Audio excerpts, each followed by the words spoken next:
Hey, Mark. Hi, Steve. How are you? I'm good, except I don't know anything about this hymn we're about to talk about. Wait a minute. I'm like halfway on the camera.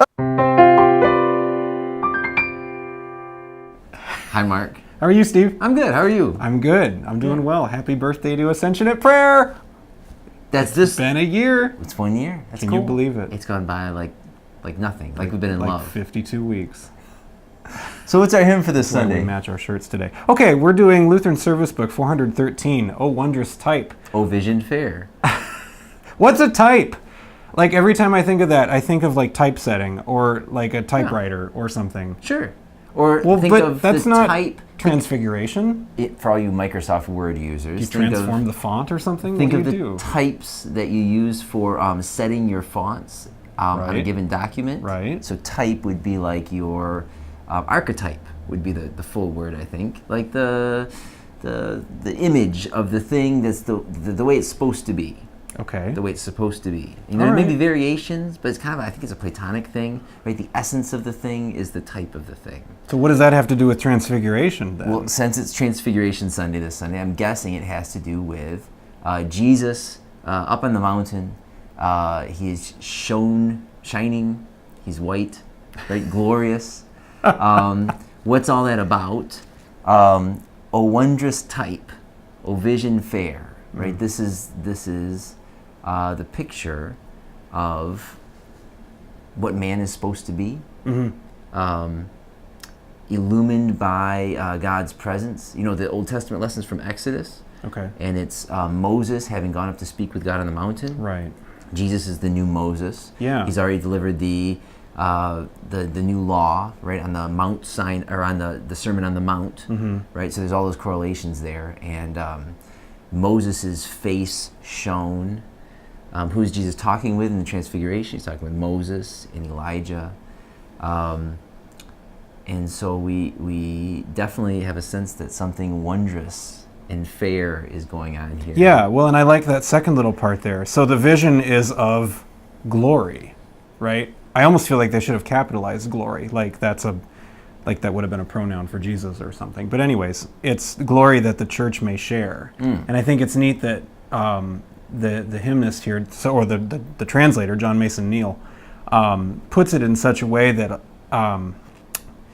makes it sound like this is not some sort of big flashy showy thing that God is doing that we don't get to that doesn't affect us, that only sort of demonstrates God's power.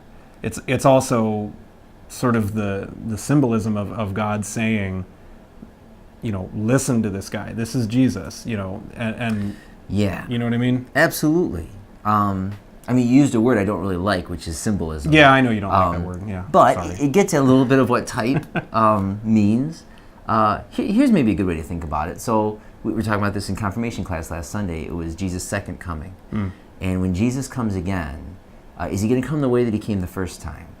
Where he came as someone that we all recognize as one of us, but have a hard time recognizing as God, as the Messiah, as Christ. Interesting. He's not. As a matter of fact, he says in later in the book of Mark, where our gospel lesson about the Transfiguration is coming from, he's going to say, hey, beware of anyone who tells you, here's the Christ, he's come again, or there he is. Right. When he comes, you're going to know it. Yeah. He's going to come in glory. And so I think that's the thing that we're seeing here. You're going to know the real thing. Don't be impressed. It goes on to say, don't be impressed by signs and wonders of man. So man's going to try to make himself look glorious, you know, and you see different things that people are doing that look impressive, and you think, oh, maybe that's the way that we get saved, is we do more of that. He says, no. When people say, here's the Savior, there he is, when you see him, when you see me, I'm going to look like this, you're going to know what it looks like to be glorious. You're going to know what real glory is. Yeah. And only Jesus is that way, right? I mean, so we share this glory. So I get to wear my own white robe on Sunday, and I'm not the only one. I love that Ascension. We've got like 6 people who are wearing these white robes. What are we doing that for? How many people in the New Testament are wearing white robes? Like there's the angel, right, who's announcing Jesus' birth. There's Jesus who's robed in white. And it all goes back to this, we're pointing to Jesus. We're sharing his glory because that's what he's come to do, is to make us glorious. that's a really great way to think about this hymn as we sing it on Sunday. It's got kind of a fun lilt to it. This is the tune Deo Gratias, which is an English tune. And I've been trying to find some recordings of it online, but every time I search it, I find something else. Okay. Benjamin Britten had a composition of this that's a little different. Very different, actually. So people play it, like, how differently do they play it? Like, how is it different? Oh, well, it's not the same tune. I mean, it's not even, like, you start listening to it and you think, well, that's not what I'm looking for, so I'll go back. I think this is English 15th century.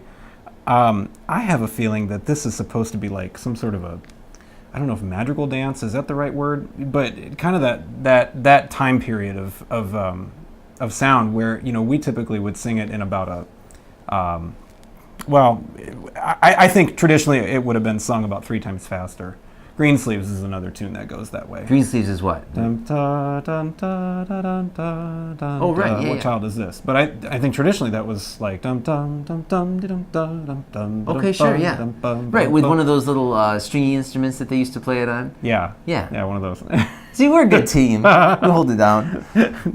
Well, I can't wait to hear how we get to sing it on Sunday. Yeah, can't wait to sing it with you. Yeah, come be transfigured with us on Sunday. And with the Lord. Yeah, absolutely. We'll see you then. Thanks for joining us.